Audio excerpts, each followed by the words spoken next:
AP పాలనలో మార్పు వచ్చినా ప్రజల జీవితాల్లో వెలుగు పడలేదనే వాదనలు గట్టిగా వినిపిస్తున్నాయి. తాజాగా సామాజిక మాధ్యమాల్లో వైరల్ అవుతున్న ఒక వీడియో ప్రజల ఆవేదనను, వాస్తవాలను బయటపడుతోంది. ఒక గ్రామంలో మహిళలు రేషన్ తీసుకుని వస్తుండగా వారిని ఎదుర్కొన్న మీడియా ప్రతినిధులు పాలనపై వారి అభిప్రాయం అడిగారు. వెంటనే ఒక మహిళ ఉద్వేగంతో చెప్పింది, జగన్ ఉన్నప్పుడు ఇంటి ముందు వచ్చి రేషన్ ఇచ్చేవారు. అమ్మఒడి 12,000 వచ్చేవి. ముసలాళ్లకు ఇబ్బంది లేకుండా సౌకర్యాలుండేవి.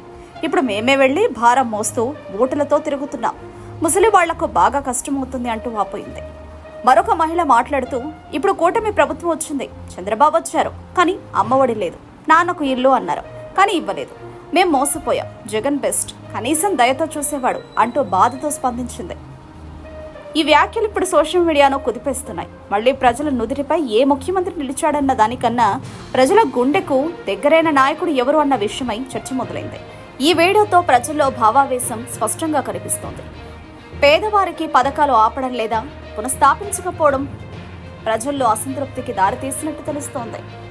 అయితే బాగా సరదాగా ఉందా ఇప్పుడు ఇలా ఇల్లు రోడ్ల తెచ్చుకోవడం? జగన్ బెస్ట్. ఎందుకు వచ్చింది, ఎంత సాధించేస్తా, ఏం సాధించలేదు.